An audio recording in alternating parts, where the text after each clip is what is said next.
Hi friends, welcome to my channel. So ಇವತ್ತು ನೆಗಡಿ, ಶೀತ, ಕೆಮ್ಮು, ಒಣಕೆಮ್ಮು ಮತ್ತು ಥ್ರೋಟ್ ಇನ್ಫೆಕ್ಷನ್, ಕಫ ಆಗಿದ್ದರೆ ಸೊ ಅದನ್ನು ತುಂಬ ಸುಲಭವಾಗಿ ರಿಲೀಫ್ ಮಾಡುವಂತಹ ಮನೆಮದ್ದನ್ನ ತಗೊಂಡು ಬಂದಿದ್ದೀನಿ. ಸೊ ಇದು ಮಾಡೋದು ಕಷಾಯ ತುಂಬ ಈಸಿ.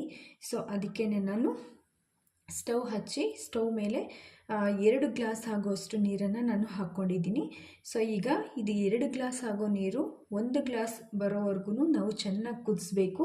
ಸೊ ನಾವು ಕುದಿಸೋಕ್ಕೆ ಮೊದಲಿಗೆ ಲವಂಗ ಮತ್ತು ಮೆಣಸು ಇವೆಲ್ಲ ಹಾಕ್ಕೋಬೇಕಾಗತ್ತೆ. ನೋಡಿ, ನಾನು ಈಗ ಒಂದು 4-5ರಿಂದ ಲವಂಗ ತೊಗೊಳ್ತಾ ಇದ್ದೀನಿ.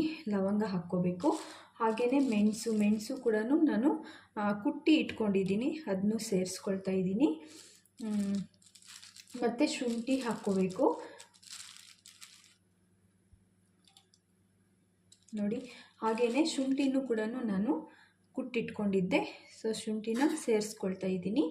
ಮತ್ತು ತುಳಸಿನೂ ತುಂಬ ಹೆಲ್ಪ್ ಆಗುತ್ತೆ. ನೆಗಡಿ, ಕೆಮ್ಮು ಎಲ್ಲ ಇರುವಾಗ ಇದು ತುಂಬ ಯೂಸ್ ಆಗುತ್ತೆ. ಸೊ ತುಳಸಿನ ಸೇರಿಸ್ಕೊಳ್ಳಿ. ಮತ್ತು ಪುದೀನ ಸೊಪ್ಪು ಅಷ್ಟೇ ತುಂಬ ಹೆಲ್ಪ್ ಆಗುತ್ತೆ. ಶೀತ, ನೆಗಡಿ, ಕೆಮ್ಮು ಇದ್ದರೆ, ಡ್ರೈ ಕೆಮ್ಮು ಎಲ್ಲನೂ ಇದ್ದರೆ ಫುಲ್ ಬೇಗ ರಿಲೀಫ್ ಆಗುತ್ತೆ. ಸೊ ನೀವು ದಿನದಲ್ಲಿ ಇದನ್ನು 2 ಬಾರಿ ಮಾಡ್ಕೊಂಡು ಕುಡಿದ್ರೆ ತುಂಬ ಒಳ್ಳೆ ರಿಸಲ್ಟ್ಸನ್ನು ನೀವು ಕಾಣ್ಬೋದು. ತುಂಬ ಬೇಗ ನಿಮಗೆ ಉಪಶಮನ ಅನ್ನೋದು ಸಿಗುತ್ತೆ. ಸೊ ಇವತ್ತು ನಿನ್ನೆಯಿಂದ ನಮ್ಮ ಹಸ್ಬೆಂಡ್ಗೆ ಬಂದು ನೆಗಡಿ ಆಗಿದೆ. ಸೊ ಹಂಗಾಗಿ ಮತ್ತು ಥ್ರೋಟ್ ಪೇಯ್ನು ಅಂತ ಹೇಳ್ತಾಯಿದ್ರು. ಸೊ ಹಂಗಾಗಿ ನಾನು ಮಾರ್ನಿಂಗ್ ಕೂಡ ಒಂದು ಸರಿ ಮಾಡಿಕೊಟ್ಟಿದ್ದೆ. ಈಗ ಈವ್ನಿಂಗ್ ಆಗಿದೆ. ಸೊ ಈವ್ನಿಂಗು ಒಂದು ಸರಿ ಮಾಡಿಕೊಡೋಣ ಅಂತ ಹೇಳಿಬಿಟ್ಟು ನಾನು ಹಾಗೆಯೇ ನಿಮಗೂ ತೋರಿಸ್ದಂಗೆ ಆಗುತ್ತೆ ಅಂತ ಹೇಳಿ ವಿಡಿಯೋ ಮಾಡ್ತಾಯಿದ್ದೀನಿ.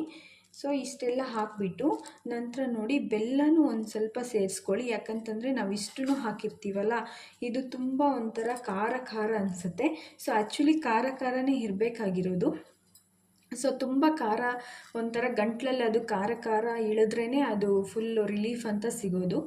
ಸೊ ಸ್ವಲ್ಪ ಲೈಟಾಗಿ ಬೆಲ್ಲನೂ ಹಾಕ್ಕೊಂಡ್ರೆ ಕಷಾಯದು ಟೇಸ್ಟು ಚೆನ್ನಾಗಿರುತ್ತೆ. ಸೊ ಕುಡಿಲಿಕ್ಕೂ ತುಂಬ ಚೆನ್ನಾಗಿರುತ್ತೆ. ಸೊ ಹಾಗಾಗಿ ಬೆಲ್ಲನ ಸೇರಿಸ್ಕೊಳ್ತಾ ಇದ್ದೀನಿ. ಈಗ ಇದಕ್ಕೆ ಒಂದು ಸ್ವಲ್ಪ ಅರಿಶಿನ ಪುಡಿ ಕೂಡ ಹಾಕ್ಕೊಳ್ಳೋಣ.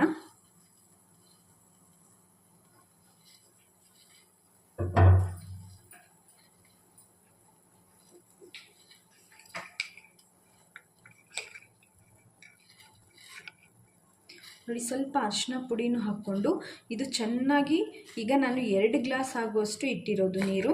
ಇದು ಸುಮಾರು 1 ಗ್ಲಾಸ್ಗೆ ಬರೋವರೆಗೂ ಚೆನ್ನಾಗಿ ಕುದಿಸ್ಬೇಕು. ಅದರಲ್ಲಿರೋ ಎಲ್ಲನೂ ಸಾರಾಂಶ ಎಲ್ಲನೂ ಅದು ನೀರೊಳಗಡೆ ಇಳಿಬೇಕು. ಸೊ ಆ ರೀತಿಯಾಗಿ ನಾವು ತುಂಬ ಚೆನ್ನಾಗಿ ಬಾಯ್ಲ್ ಮಾಡ್ಕೋಬೇಕಾಗತ್ತೆ. ನೋಡಿ, ಚೆನ್ನಾಗಿ ಕುದೀತಾ ಇದೆ.